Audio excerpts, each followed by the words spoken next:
Hello and welcome. You're watching Money Controlled, and I am Shweta Punj. In an uncertain world, India might seem like an island of certainty. There's a war that has gone on for longer than anticipated, not too far away from India, and India's neighboring country has plunged into a crisis. We are also months away from US elections, where the new administration may impose a 10% tariff on all countries and 60% on China and go highly protectionist. To understand the impact of the possibility of a Trump presidency on India and where does India stand among other emerging markets, I have with me Mr. Jahangir Aziz, Head of Emerging Markets Economics at JP Morgan. Mr. Aziz, thank you so much for joining us from New York. It's a pleasure to have you here with us on Money Control. I have to begin by asking you something that's on everyone's minds, and every day, we get to read a different point of view on what's happening with the US economy. Sometimes one gets a sense, or one gets to read an expert comment saying that US might be headed for a recession. Bank of America has come up with a statement saying that America is unlikely to go in for a recession. If America were to go in for a recession, it would be rather quick because it's just emerged from a recession that had been induced by the pandemic. So how are you looking at it? And should India be worried? Yeah, so look, we also put out a report where we talked about a rise in the inflation risk. I think it is important to distinguish between a rise of a recession risk and the realization of the recession risk, right? And the difference between the two of them lies in what do policymakers or what does the government do in response to a rise in the recession risk. So if you think about why the reason as to why we increased our recession risk profile, it's simply because you've been seeing a labor market that has been very, very strong for a long period of time. There were always uncertainties about how long this labor market strength could last. Much of the labor market strength was being driven by very small businesses between 1 to 49 establishment. It was not the large firms. These small businesses, as in the case of India, the same small businesses face the same problem everywhere, which is that they don't really have that amount of cash reserves to delay layoffs. And if the earnings starts falling or the cash flow turns negative, they almost immediately start shedding labor. So those were always concerns, but the labor market was reasonably strong. What happened last payroll was that you saw a gap down in the number of people employed from an expected 190, 200,000 for the month of August. Instead, you saw about 114. And you saw the unemployment rate creep up to 4.3. This is then, I would say, 7th or 8th straight month of increase in the unemployment rate. But neither of them were the ones that were alarming, or the reason as to why we increased our recession risk. First of all, the gap down from the 190s to the 114 was probably because of Hurricane Beryl, which reduced work hours a lot in the Midwest. Most likely that's going to come back next month.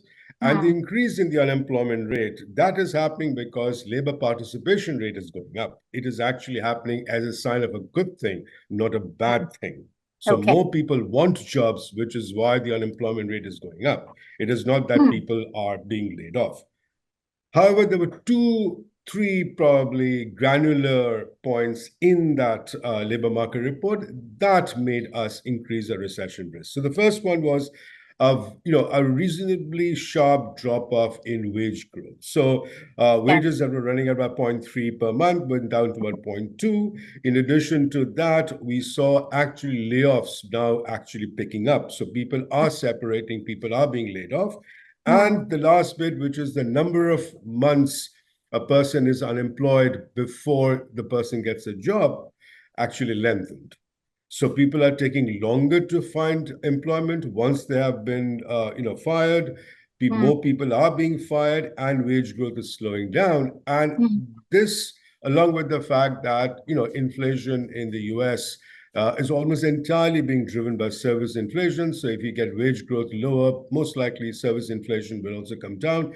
And therefore, core inflation or core PCE will start coming down. And it was the combination of these two things that made us increase the risk of recession. We are not saying there is a recession. We're just saying the risk is going up. And we need to wait and see what and with that, of course, we changed our Fed policy call significantly. So you're also looking at an election in the next few months, and it's turning out to be an interesting election, a bit surprising, but still interesting. Sure.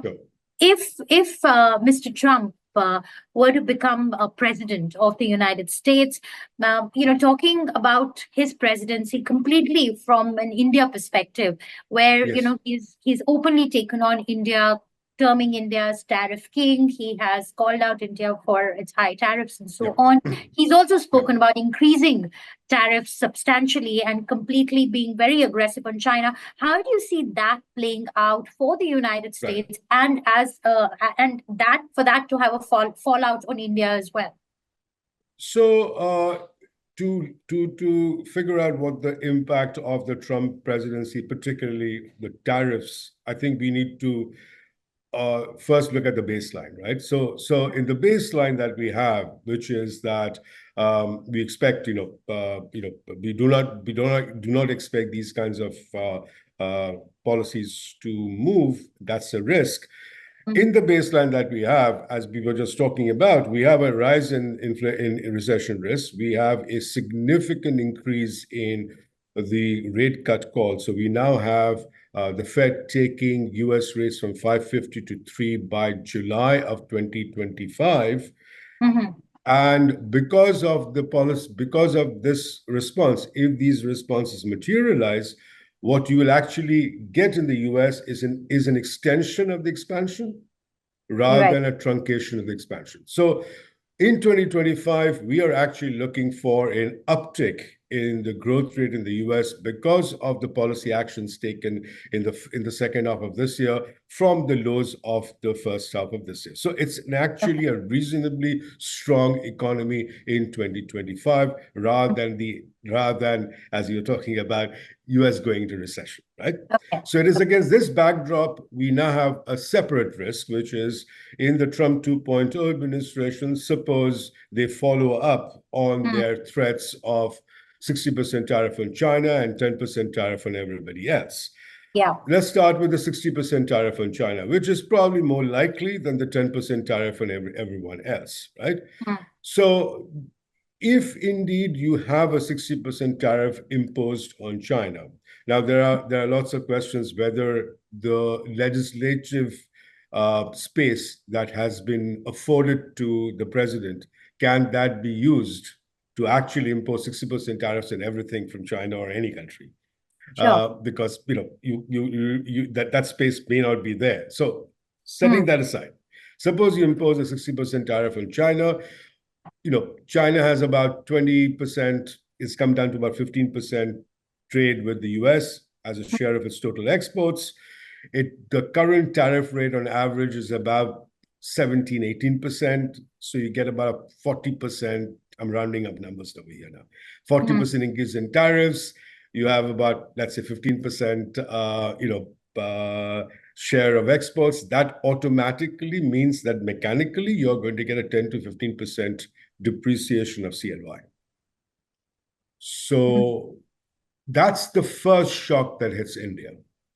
And that's the first shock that hits the rest of manufacturing exporters in EM Asia.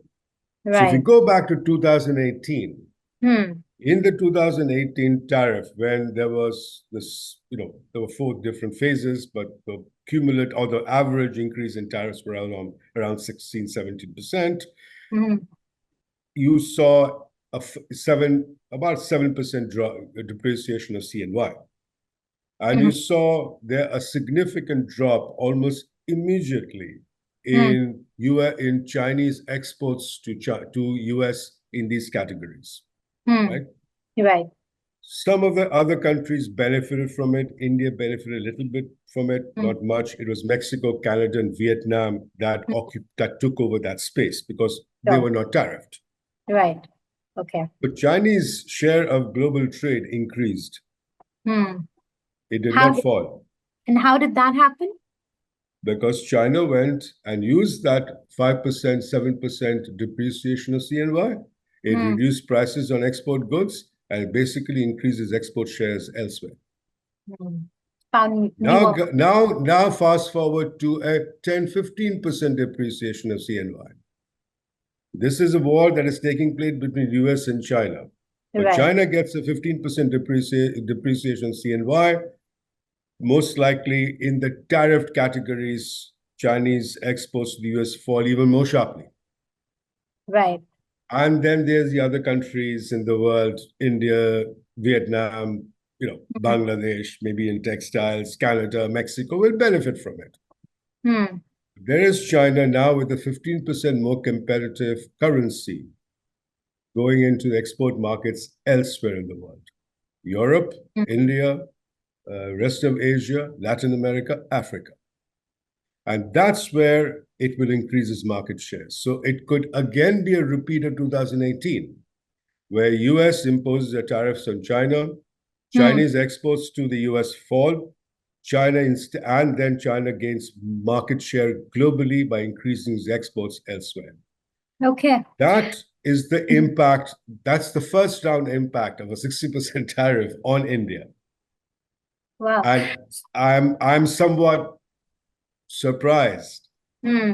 that even after 2018, much Hmm. of the public discussions in India don't see that it's a That's right. massive competitive edge that China gets outside of the US. So, India has also been fairly protectionist when it comes to Chinese imports. We've raised tariffs when it comes to imports from China. We're trying to restrict investments. However, what's happening is that China is subverting its investments through other countries and subverting its imports through other countries and bringing them into India. So, do you think there's need for a relook at how India is working with China on this? Because our immediate reaction has been to raise tariff barriers on China. But, going by what you're explaining and going by the situation that we've seen, because even with our high tariff barriers and our crackdown on Chinese investments and so on, Chinese imports into India have only risen. It's just that they're not coming directly from China, but they've come in, like I said, through other countries. No, but even direct imports from China has risen. It isn't Risen, that that's right. Yes. you don't have to worry about looking at things being rerouted through other places. Yeah. Even Yeah. direct trade balance with China just keeps trade deficit keeps on rising. So, Right. so the question is, so you buy a earphone from China, right? Yeah. And Chinese earphones suddenly become 10, 15% cheaper, right? You then, as a consumer in India, would you want to buy that, or would you want to go and buy something from an alternative source, which is 15% more expensive? So I mean, don't ask me because I might be an outlier in this. so I am all very I'm saying is that yeah, if you're offering Indian absolutely. consumers and if Yeah, you're offering Indian firms a yeah, 10, 15% cheaper input or a absolutely. cheaper this thing, I do not see what exactly is the benefit of imposing tariffs on China unless Mm, we also produce that product. But correct. we don't. In the Mm, first instance as to why we are buying things mm, from China is mm. either because it's better quality, Or or it's it's cheap. cheaper, Yeah, or it's both, or we do not produce that. We do not produce lithium ion batteries. We do not correct. produce solar Yeah. cells. Hmm. We do not produce, carbon steel. We do not produce so many things that modern manufacturing in India needs, right? And Sure. we import them from China because Hmm. they, either in quality terms or in price terms, as the best place to buy things from, So, and that's so true you for the must have rest of the world. heard these statements that have been coming in on China from our Indian policymakers that whether it's Chinese visas or whether it is, scrutinizing their investments. What do you make of them? Do you think that we're saying something but we're doing something else? Look, the proof of the pudding is in the eating, right? The proof of the pudding is that trade deficit with China has risen, continues to rise, and Indian consumers and Indian producers continue to buy things from China. Right. We have tried doing these tariff protectionism, we've tried stopping investments, et cetera, or scrutinize investments. But the proof of the pudding is that the cost advantage is so large that unless we are able to produce at a scale and bring down prices to a point that we can compete with China, these kinds of tariffs or protectionism, all it does is increases either the cost of production within China or within India, or the cost of inputs within India, or the cost to consumers. Okay. India's core inflation has running at about 3.34%, right? That's right. Yeah. But that has been falling every month for the last 9 months. That's been happening everywhere else in the world too. And one of the key factors is that Chinese export prices have been deflating. They're deflating less now. They were running at minus 16% sometime in October and November of last year. They're running at about minus 4-5% this right now. And our core inflation is coming down partly because of that, just as US's core inflation is coming down, goods inflation has come down because of that. So if you stop that by imposing tariffs, then the first thing that happens is the prices of those goods go up and your nice core disinflation disappears. So it's also indicative of underutilized capacities, lower core inflation.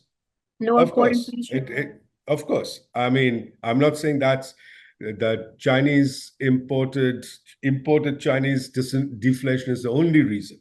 It is clearly that in India's case, it is probably the most telling sort of variable, which tells me that not only is there excess capacity in India, but that capacity is widening, because it is not only that core inflation, it is falling. It is at its lowest point since this index was started in 2012.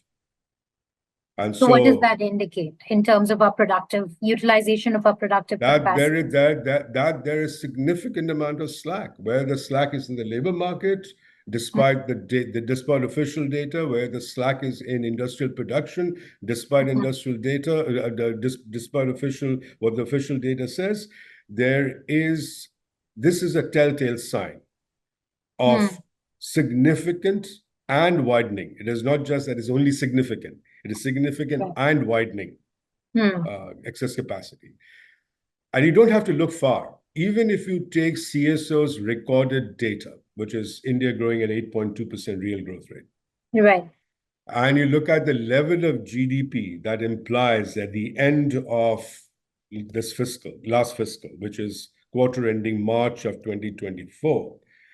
And if you compare it with what should have been our level of GDP based on the pre-pandemic trend, we are about 5 percentage points below that. Even with the 8%, which is, marred and significant statistical issues, even if I take that 8% on face value, you still get a 5 percentage points gap between what the pre-pandemic path growth rate implied level of GDP should have been and where we are. We are not closing that gap. That gap keeps widening. And why do you think that, Mr. Aziz? Because we just we just saw a fairly fiscally prudent budget that was Yes. presented, and that's been cited as one of India's accomplishments. That there's been Sure. transparency in the way our budget Yes. numbers are presented, also in terms of how we manage our fiscal math. But some way, Sure. do you think policy priorities need to be realigned? Is this a fallout of a slow consumption pickup that we see playing out? Or, what are the levers that you think have So, not really been pressed or accelerated when it comes to the India growth story?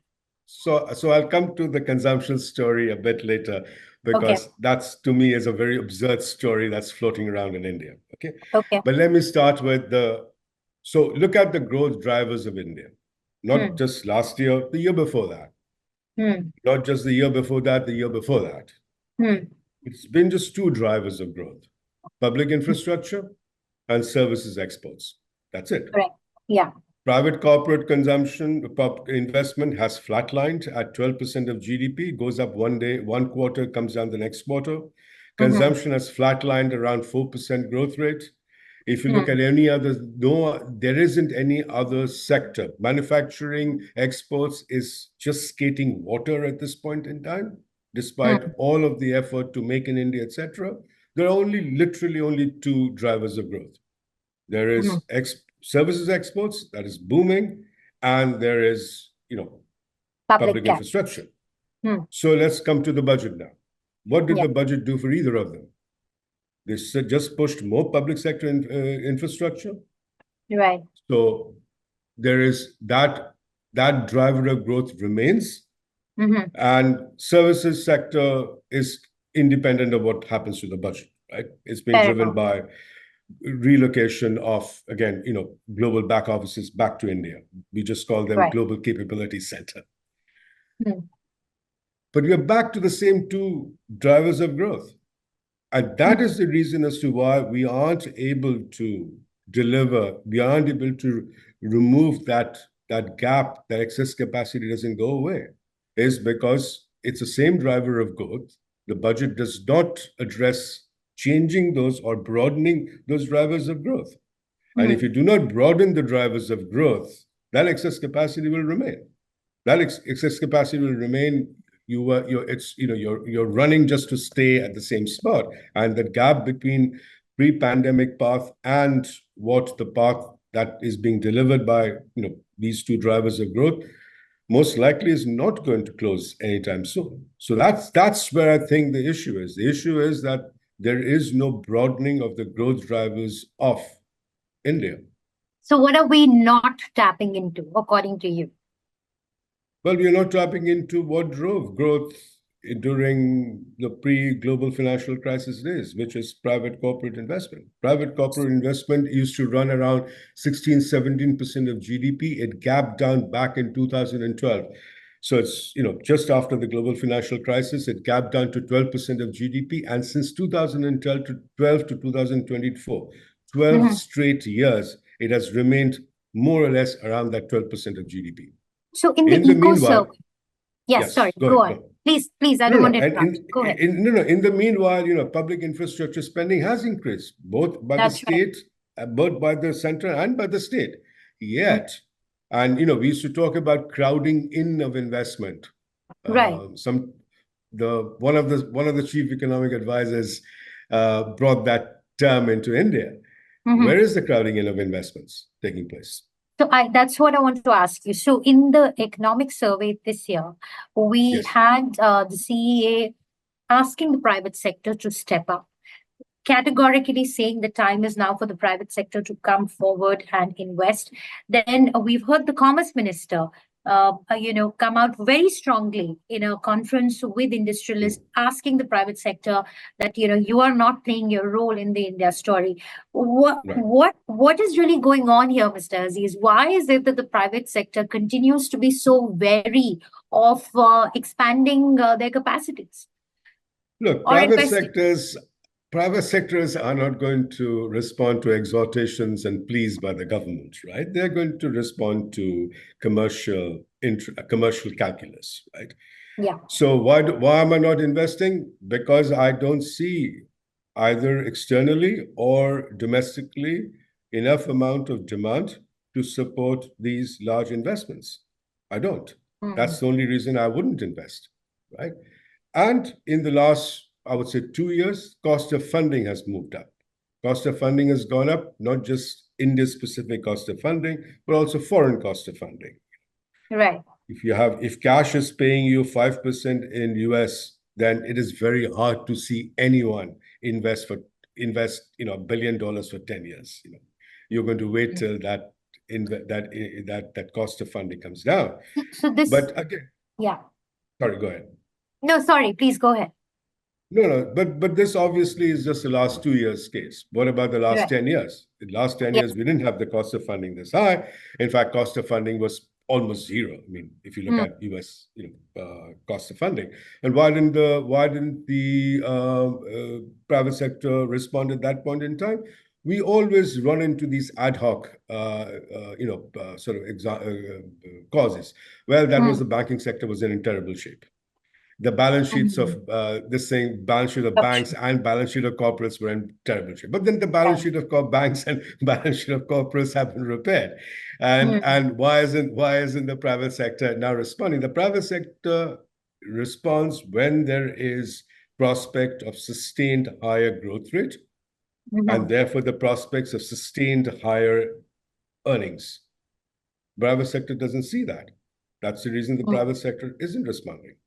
I don't see that should be the first line of argument, that this is where really the problem is. And then balance sheet problems, interest rate problems, all of those things come as secondary problem. That's the first thing.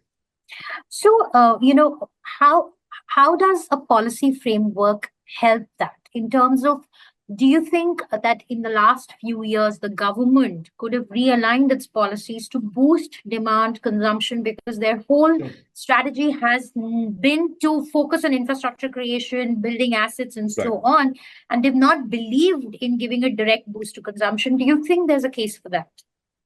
Yeah. So this is where I think we have sort of been almost addicted to a particular view about India, right? So the view about India, this starting from the 1950s, I'm not saying there's a new view, it's the 1950s. The India is chronically a supply-constrained economy. India's problem is that India does not have supply, right? Whether that is, in agriculture, whether it's in manufacturing, and the telltale sign of that India runs large current account deficits. You run a current account deficit because you are demanding more than you can supply, and therefore you have to run current account deficits, right? You are buying things from abroad. That's the story. That's the overarching argument with which we start. I'm going back to the 1915s planned economy. It's not a new thing, and therefore the focus of everything in India needs to be in increasing supply, and part of that increasing supply is that we need savings, and to generate investment, and therefore consumption is bad, right? That is how we have seen India. The problem with that storyline, at least in the last 20 years, is that you take away oil imports, and India has been running current account surpluses. If you take away gold, which should not be there, because gold is actually being imported and we put it into the current account, but it's actually a capital investment, right? I mean, I'm sure that some people use gold for, jewelry for the sake of consumption, but most people use it as a store of value, and therefore it should be treated as a capital outflow and not an import, right? Right. But so you take out gold, you take out oil. India has been running sustained current account surpluses. India has been a demand-starved economy, remains a demand-starved economy, and the demand shortage comes from both investment, which we talked about, which has been flatlining at about 12% of GDP, and consumption, which has been probably worsened in the last 2-3 years. And a lot has been talked about this consumption puzzle. And I keep finding one news report or one op-ed being written in Indian newspaper about the consumption puzzle. Why is growth 8% and consumption only 4%, right? And that's the puzzle, right? Hmm. Well, no one consumes out of GDP. You consume out of real income, what Fair you enough. earn. Yes. So India's nominal GDP was 9.6% last fiscal. Right. India's CPI inflation was 5.5%. Hmm. Assuming that there was no change in the distribution of income between corporates and households, Hmm. households' income also rose at 9.6. Right. Their price increase was 5.5. Hmm. Real income was 4.1. Right. Real consumption was 4. So it What comes down to that's exactly what consumers and households should be doing. They did Hmm. exactly that. They did the same thing in the previous fiscal year. Hmm. India's consumers did not behave in anything strange way over the last 2 3 years. Hmm. Their real incomes grew by 4.5%. Their consumption grew by 4.5%. They did exactly what they were supposed to do. And I Hmm. know there are lots of granular stories about inequality rising, and those stories are true probably. I don't know. Hmm. But to me, the obvious answer is that, well, you consumed your real consumption is 4% because your real disposable income grew by 4%. No? Right. Right. So, so that brings me to my next question about India's right. Like you said, there's a lot that's been spoken about India's rising inequality and also this whole narrative around jobs and employment and so on. So, when you look at India amongst other emerging Yes. markets, I want to ask you: is this the slow growth in real incomes? Is this one of your key concerns? How concerned are you about jobs, growth of jobs, high quality jobs in the country? And would you say that these two are India's big challenges at this point? So I would say the first one is clearly a big challenge, which is that why isn't real income growing, right? And it's not clear that look, I mean, we don't really have very good data, right? So I don't know whether real income is not growing because real wage growth is not happening, or because interest or investment earnings are slowing down, right? So I Hmm. have no sense because there is no data, right? If you Hmm. go to, for example, to China, where there is better data, much of the slowness in the disposable income hasn't come because wage growth has slowed down. It is because their investment income has slowed down significantly, right? And there's obvious reasons as to why the investment income has slowed down. Deposit rates are barely 2%, and this massive decline in housing prices. You've been massive decline in equity prices, right?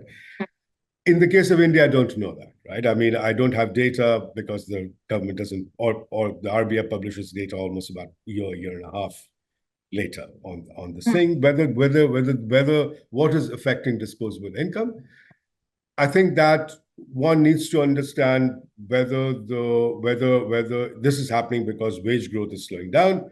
The KLEM data that shows the opposite, right? Wages actually have gone up. So there's a lot of contradictory data to what Hmm. is broadly uh, perceived about India, right? I Okay. think the biggest concern to me is, or not biggest concern to me, the biggest sort of warning sign to me is that if we take the official labor market or official employment data, whether this is the official PLFS data or the new data set that the RBI has put out, the KLEM data, Right. which shows a very large increase in employment, right? Correct. Yes. And this is where you can't have your cake and eat it too. If Hmm. you believe that the growth of 8% has delivered you these many million jobs, Hmm. then you take one and you divide it by the other. So you take GDP and you divide it by employment to get Hmm. labor productivity. You're going Right. to get labor productivity at its lowest we have seen over the last 15 years. It is arithmetic. This is not Sure. economics or magic. Right. The Mm. numerator is GDP, the denominator is Mm. employment.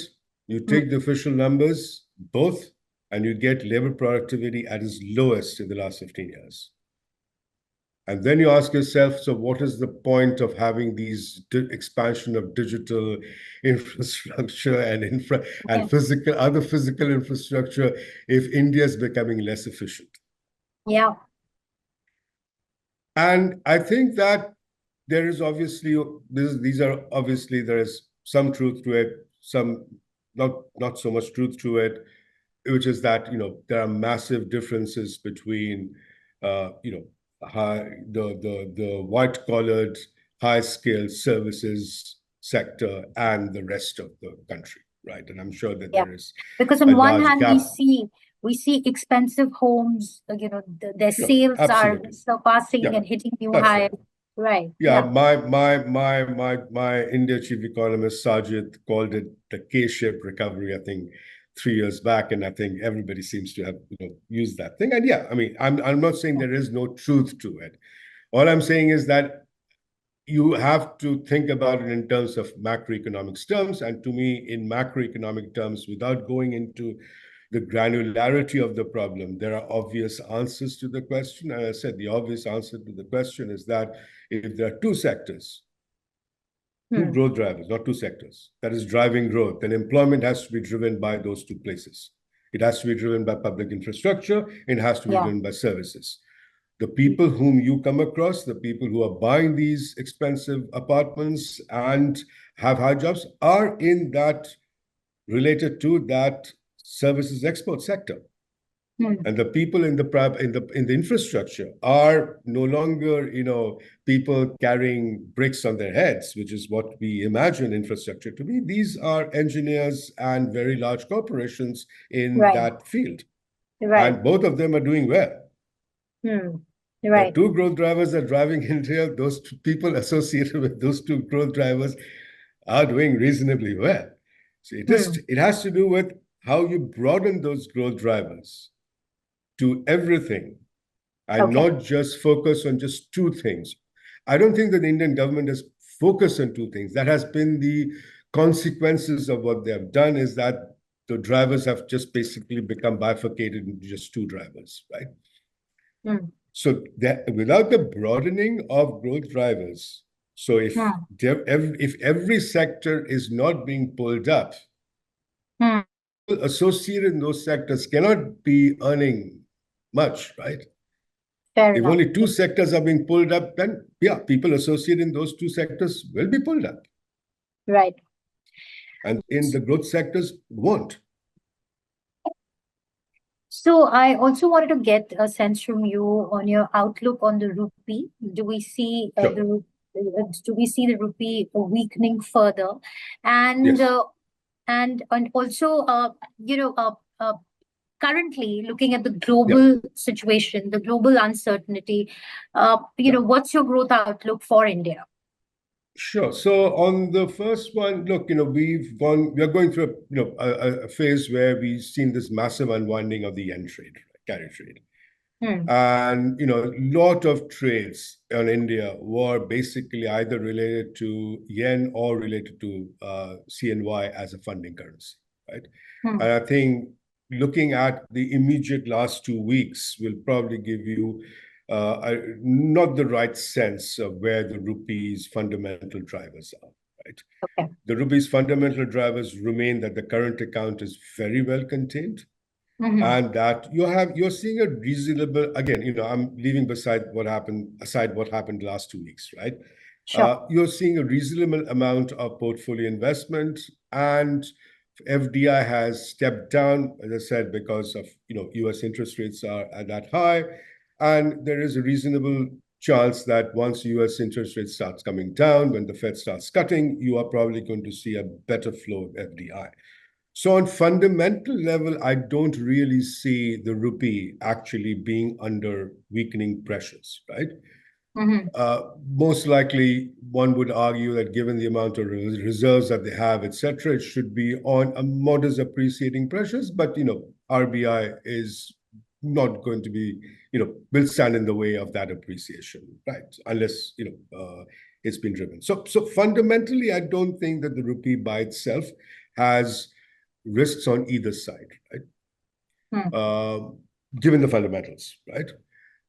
The biggest challenge for the rupee will be Trump 2.0. Because if Trump 2.0 happens, and this could start affecting the market as early as November. Right. And a consequence of Trump 2.0 is that CNY is going to depreciate 10 to 15%. And that starts getting priced into the market in November. Market is not going to wait for the actual action to take place. Then the rupee, along with all other Asian currencies, come under immediate pressure. Because that's where the serious pressure is, right? We have held, the INR has held against CNY has been held, used to be held around 11, now it's being held around 12, and that breaks. And that's where the pressure comes from. I think instead of focusing that much on dollar INR, we need to focus on what's actually happening to CNY INR. That's where our biggest competition is. Which is the largest part of our trade balance, so to speak. And that is where the next risk is going to hit. It is not going to hit in US dollar INR. Dollar INR will be the consequence of what happens to dollar CNH and therefore to what happens to CNH INR. And that to me is a material risk that INR, and I said, it's not just INR, it's every other Asian exporting manufacturing currency will be facing. But otherwise, as I said, I mean, I don't really see on fundamentals, unless there's this huge blow up in current account, which I don't see. I don't see on fundamentals what should be the pressures on Indian rupee, or the downside pressures on Indian rupee. And a growth outlook for India? So, look, so like everybody else, we're looking at some slowdown taking place because the global economy is slowing down. All of that runs into the Trump 2.0 risk. Because if you go back to 2018, I'm going back to 2018 because that's the template, right? 2018.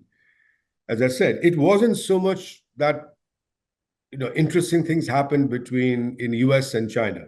In US and China, things happened according to script, right? Tariffs were raised, exports went down, CNY depreciated. The interesting thing happened outside of these two countries. So one of the things we talked about is this significant increase in Chinese export share in other non-US markets. And the other thing that happened, and if you go back and take a look at what happened to private investment in India, private investment in US, private investment in Europe, private investment globally. Private investment dropped like a stone. And it dropped like a stone because of the massive increase in business uncertainty related to where does this tariff, where does this trade policy, where does it go to? Trade is putting tariffs and raising uncertainties about the global trading arrangement is a serious risk. And during that period of time, the worst hit place was Europe, because that's where business sentiment completely soured. That's where private investment dropped, and that's where industrial production dropped, and therefore growth dropped. It was driven by a sentiment shock that came from a US-China trade war. That's how potent these trade wars are. And therefore, what happens to growth in 2025 almost entirely depends right now on how we see this tariff war unfolding. If there are no tariff wars, if we do not see that, then I think you have India, US is going to be, as we talked about, US most likely will be in a better position if the rate cuts come through. And with that, export services from India will be supported. If you have the government has space, fiscal space, therefore public infrastructure will be done. And then those two drivers get strengthened. And therefore, Indian growth, yeah, it might slow down a bit, but recorded growth will probably be somewhere around that 6.5%, 7% level. All right. Okay. My last or second last question to you is on the latest report by Hindenburg Research, which has raised questions on the chief regulator of the country, Ms. Madhvi Puri Buch. I just want to ask you, from your vantage point, when such reports come out, do they hurt India's credibility as an investment destination? Does it raise questions on India's regulatory governance mechanism? So look, I can't speak specifically to the Hindenburg report, but the clients that I speak to, both corporate clients and financial investment clients, haven't really been massively perturbed because the Hindenburg report came in or what is happening right now. So yes, it's a conversation that happens in New York, in London. It's a conversation that is, you refer to it once in a while, but I don't think at least not in any of the conversations that I've had, is that a central piece of that corporate's or that financial institution's investment decisions. So, so I can only tell you whether or not that has become a central piece. That hasn't, right? So now whether it has a impact or not, I have no idea. I mean, this is a new thing that has happened. We don't have enough, data points to say whether, this was an impactful or not. But I think regulations and regulatory authorities' behavior is always something that clients, at least investors, both corporate investors as well as financial market investors, both focus very, very closely. Right. The RBI deciding that they are not going to include the 14-year and the 30-year bond issuance in the free access. Yeah, that has had impact. If they do that without really understanding, without actually being explained why they're doing it, the question then arises, what next? So I don't think Hindenburg reports, etc. As I said, those are people do talk about it, but as a side dish, right? It's never central. This is central. Why did the 14-year and the 30-year suddenly be removed from the access route, right? What was the logic behind it? Will the RBI in the next round go down the maturity, closer to the 10-year? What does it do to the liquidity of the market? These are questions that make difference. Similarly, questions about the SEBI and probably even the RBI was also concerned about the expansion in the equity derivatives market in India, and that it is putting small investors in harm's way, right? And therefore, what Indian regulators mostly do, go back to their paternalistic instincts, and now are thinking about putting in curbs and protection in that market. That clearly will have an impact. That was a massive expansion of a very much needed derivatives market. Right. Derivatives are misused. But that is not the reason as to why you stop the derivatives market. The reason why you want to have a derivatives market is because a large number of people actually have very significant portion of the savings now invested directly or indirectly in the spot equity market. Right. And therefore, they need to be given an instrument to ensure against volatility there. And that is why we have the options market, we have the futures market, right? Right. And if you're going to take away that insurance or the ability to insure against volatility in the spot market, then again, you are exposing these people, the small individual investors directly Hmm. to the vagaries of the spot market Hmm. without any insurance. It's exactly the same as saying, well, people are misusing car insurance, therefore let me ban car insurance. Hmm. There is a reason as to why we have car insurance. It's not because we expect to make money off it. Hmm. No one, I don't think you ever bought car insurance thinking that, well, I'm going to make a profit out of car insurance. It's a cost. Hmm. Of course. But Yep. if your car runs an accident, then you use that insurance. That's exactly what the most of the equity derivatives market is used for, which Hmm. is that I'm insuring against volatility in my spot position. I'm long Right. equity, right? Therefore I need to get protection with puts Hmm. in my portfolio, right? Hmm.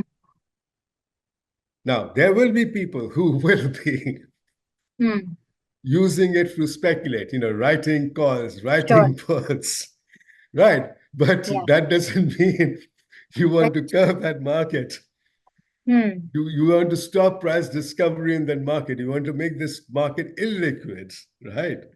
You don't want to So do this that, right? so this does more damage than good, actually. It It raises. raises raises questions about the regulatory framework and the regulatory philosophy of both RBI and SEBI, Hmm. because these things are being done on an ad hoc basis, right? Hmm. You have to have your regulations must have a regulatory framework and regulatory philosophy. That philosophy Sure. and the framework needs to be transparent, well understood by everyone, so Hmm. that when an event happens, Hmm. investors are able to figure out that based on this regulatory framework, what is the regulatory shift that will take place, and not get surprised on an ad hoc basis, suddenly being Right. told, well, the 14-year and the 30-year is gone, or that I'm not saying that that's what the SEBI will do. Tomorrow onwards, you can't, I don't know, buy calls or buy puts or sell calls or sell puts more than X% of your deposit. So something like that. Yeah, I'm just making it up, right? I mean, don't Right. take me literally. All I'm saying is that these are being done without any sort of transparent Hmm. discussion of what is the SEBI's regulatory philosophy and framework, what is RBI's regulatory philosophy and framework. Unless that is clarified, Hmm. we on the outside will never be able to figure out, okay, this event has happened. What is the next regulatory step? Regulatory step comes as a shock, as a surprise, and then everybody is now rushing around trying to reconfigure their portfolio Hmm. So you're to saying the adjust to that policies are to adjust to that regulatory right. change, right? Right. So policy certainty is still, I mean, it's an issue. It's an area of concern from where Yes, you come from. absolutely. And I think that on the fiscal front or the tax policy front, I think the government has done quite a bit, right? Hmm. They haven't done abrupt changes in tax policies. They've tried to minimize them. I know that the changes to the property indexation was not taken well. They have removed it, but Yeah. broadly, they do not come up with these sudden massive surprises on tax policies, right? Right. Right. But that's not the case with RBI regulations or with SEBI regulations. We still are missing and I'm not saying that certainty in the sense I make a regulation and I never change it for the rest of my life. That is not the certainty. Sure. The certainty has to be, what is your philosophy of your regulatory framework? What is your framework and what's the philosophy behind it? As long as that does not change every 2 minutes, Hmm. that gives the certainty that then an investor knows that this is how regulations are going to proceed, right? Hmm. Okay. But there hasn't been that clarity. There hasn't been that philosophy. We thought we once knew what that framework was, but the actions taken Hmm. has been the opposite. Instead of deepening capital Hmm. markets, they're making capital markets shallower. Because the Wow. philosophy was that we will now move towards every step that RBI or SEBI will take will be to deepen markets, Right. That's not what they're doing. They're making the market shallower, and that's the concern. All right. That was a very insightful and a very clear comment that you made on the regulator, and I do hope that the powers that be are listening and watching this. So thank you very much, Mr. Aziz, for being as insightful and as candid as you are always. Very quickly, my last question to you is: if Sure. you were to describe the India story currently, as you see it, how would you put it? No, India is one of the countries that have come out of the pandemic very strongly, without these comparisons with China or being the fastest growing country in the world. Stop making those comparisons. It is doing reasonably well. And however, it is doing reasonably well, driven by a very narrow set of growth drivers. And the Okay. imperative for India to sustain growth in the medium term is to broaden those growth drivers. Okay, so yet to fulfill its potential, to sum up what you're saying, or to fire on all I mean, cylinders. I'm hoping that India's potential is far, far, far bigger than this. Absolutely, absolutely. Thank you so much for joining us and for sharing your insights. And well, we hope you have a good day there in New York. We'll, of course, keep tracking the India story right here on Money Control. And a big thank you to all our viewers for tuning in. Do share your feedback with us. And if there are any questions for Mr. Aziz, do send us an email and we'll pass them on to him. So there, we've got some homework done for you also, Mr. Aziz. Thank you very much. Bye. All right. Thank you. Thank you. Bye. Bye.